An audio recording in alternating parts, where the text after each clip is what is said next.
Alright, today's lesson we are going to continue with the math counter, except today we're going to take and create collectible or pickup items that, when collected, communicate with the math counter, which allows us to turn on the light. So instead of just a random trigger that you run over, we're actually going to create an item that the character picks up. And then the next step beyond this will be we're going to add a generator to it tomorrow, so that the player collects the gas cans, which enables the generator, and then the player can go over and turn on the generator, which will then turn on the light. So we're going to kind of build this in stages. So first I'm going to demonstrate what our end goal is here, what we're going to work on. So let me reload my map. Alright, so here I have some gas cans. And in typical video game fashion, when you collect something, it pretty much just disappears. Sometimes they might animate your hand grabbing it or something like that. But most of the games I've played, even modern games, when I pick something up, it kind of just disappears. And so that's what we're going to focus on today. So first, let's take a look around. We've got this wall here. There's actually a light in this area here that's going to come on once I've collected enough gas cans. So when I come up to the gas cans, I press E to interact with it. And that gas can's gone, and I'll grab that one and that one. Now, I can't just bump into these. I actually have them set so I have to use them. So I have to press my E button. So when I get this last gas can, the red light turns on, indicating that my counter's worked, and all the gas cans are gone. I can walk through the area. There's nothing blocking me. There's no hidden buttons or anything like that. All right, so let's take a look at how we set this up. So in my editor, we're going to start by building the pickup items. So I don't care what items you use, just something that the player would pick up. I used gas cans because it's just a common game trope of collecting gas cans. So we're going to start by creating a prop dynamic, and I'm going to go ahead and do a dynamic override. You could also do a physics prop, but you would need to disable the motion on it because we don't want it leaving its button. So your choice. I'm going to do a dynamic override. I think I did physics on these ones, but disabled motion, so it doesn't really matter. We're going to open this guy up, prop dynamic override, world model, browse, and let's see. Let's do a can. So I'm going to look for a gas can in here. And we should all have it because I only have the Half-Life 2 models installed. So somewhere in here is the gas can.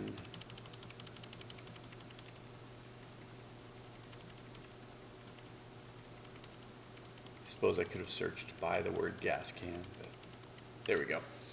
All right, so I think they call this a jerry can actually, but gas can. It's called gas can. If I would have searched by gas can, it would have came up faster. Click OK, apply. Here's the gas can. So let me go ahead and set it on the ground because it looks like it's buried a little bit. Open this guy back up. I need to name it, okay? So on dynamic props, remember name is down here. On physics props, name's at the top. So make sure you're filling out the name and not the parent. So the name, I'm going to call this gas can, and you can see I have 1, 2, 3, 4. I'm going to go ahead and make this gas can 5.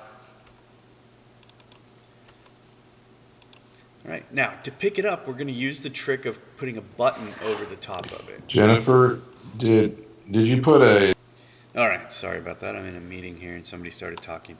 All right, so next thing we're going to do, we're going to put a button over the top of this. So pretty standard way of doing this. So I'm going to take my block tool, find that gas can, here it is. I'm going to go ahead and draw a box over it. And, it doesn't have to fit perfectly. I usually keep it close, but not, it doesn't have to be super precise. We're going to click Browse, and we're going to use our No Draw texture. So type in No Draw here, and then we'll hit Enter to create the box. All right, And I'm going to go ahead and lift it up just a little bit because I want to be able to see the bottom, just for me to be able to access it, that's all.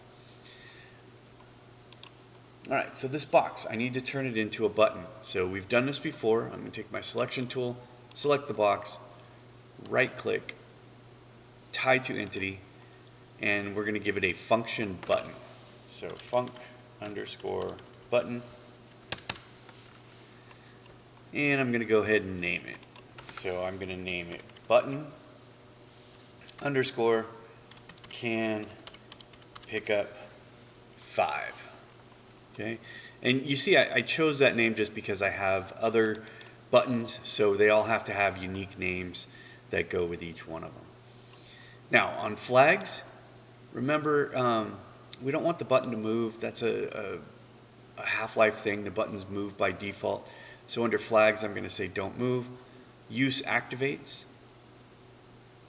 All right. Now under outputs, we'll come back to the outputs. Let's add the next piece. Math counter. All right. So we're going to go here, entity tool. We're going to come over to this side, math underscore counter. You're going to add your little sheep icon here. Go ahead and open that up. We're going to name it. So I named it counter gas cans. And for maximum legal value, go ahead and put yours to 4. I'm going to set mine to 5 because I'm adding a 5th gas can to this.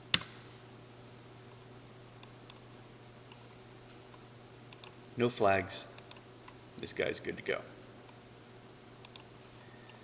All right, above the math counter, let's go ahead and put a light. So I don't care where this is at on your map.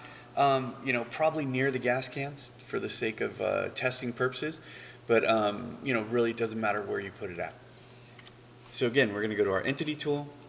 We're going to come over here, type in light. Light. You're going to drop the light in. We're going to open that light up.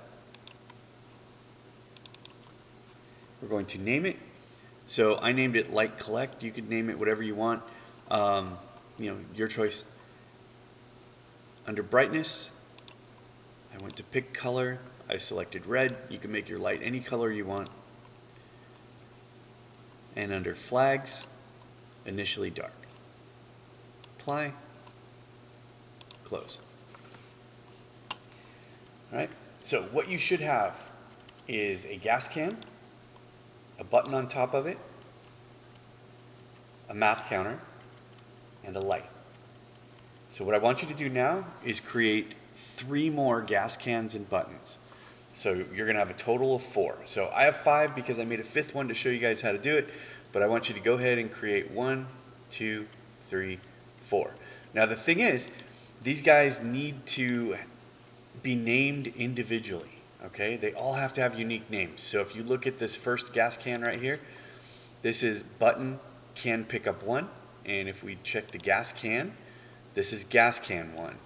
And if we go to the next one, this is can pick up 2, this is the button, this is the gas can 2.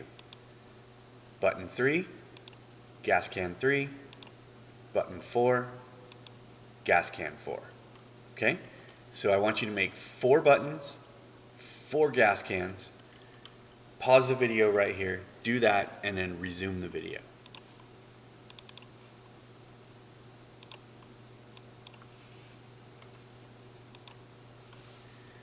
All right, so I'm going to assume you now have a math counter, a light, 4 buttons, 4 gas cans. So we need to set up these buttons, and this is the big trick for today. We're going to kill the object, kill the button, and make it look like the player picked it up. So let's go to our button for gas can number 1. Okay, so this is the no draw box. It's a func button. We have don't move, use activates. I named it. That's pretty much it.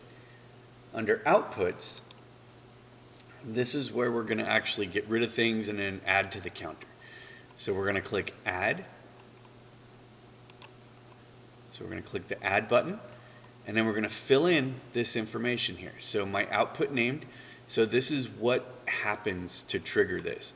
So on pressed. So this is a button that requires a player to press E to use it. So when the player presses it, it's going to find gas can 1, which is this gas can right here.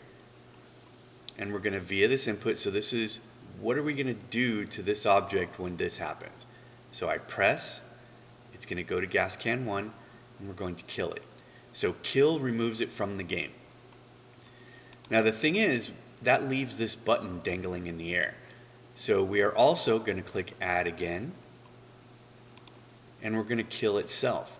So when you press the button, it's going to kill the gas can, then it's going to kill itself. So it's going to on press, button can pick up 1, this is the button, and it's going to kill. So it's going to kill the button. And then finally, we're going to do one last thing.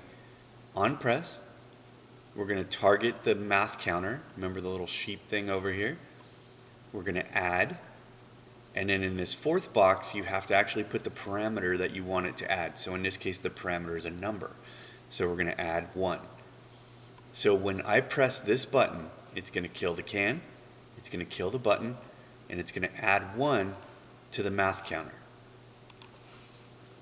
We're going to do the same thing to the remaining 3 gas cans that you have. So this is number 2. On press, gas can 2, kill, button 2, kill, add to the counter 1. And if we go down the line, you'll see this is 3.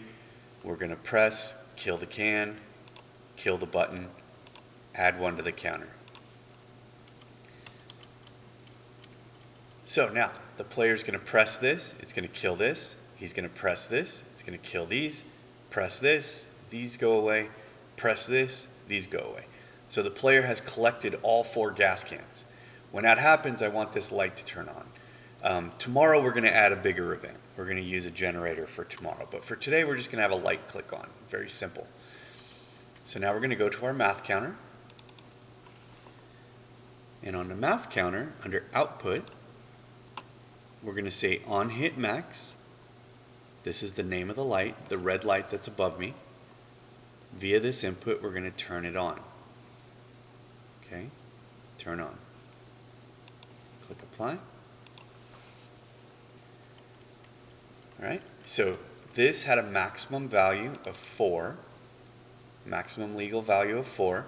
So when it gets to 4, it's going to turn this light on. So let's double check the light. So the light has a name, it's red, and under flags, it should be initially dark. That's all good. All right, so here's what we do. I press the button, it kills the button, or it kills the button and the can. Same thing here, press the button, kills these 2. Press this button, kills these 2.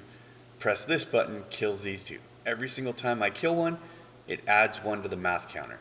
So 1, 2, 3, 4. Math counter hits its maximum, turns on the light. So let's see that in game now. Let's reload. All right, so there's my gas cans. I'm going to walk up to them. I can do them in any order too. I can take this one first. 2, 3, 4. Okay, so that's the wonderful thing about this math counter is I can scatter these anywhere I want, and I don't have to have one gas can that actually turns the light on. I can take these in any order because they are simply adding to the math counter. So every time I get that 4th one, the light turns on. So I can do it in any order I want. I can scatter these anywhere on the map. I'm simply collecting items. 1, 2, 3, 4, lights on. All right, so that is how to use the kill command to create a pickup item in conjunction with our math counter to trigger a bigger event. So tomorrow we'll combine this with a generator. So you're going to collect the gas cans, which will enable the generator, and then you have to go turn the generator on, which will then turn the light on. So we'll do a full, almost game ready type sequence. Collect the gas cans to turn on the generator to turn on the light.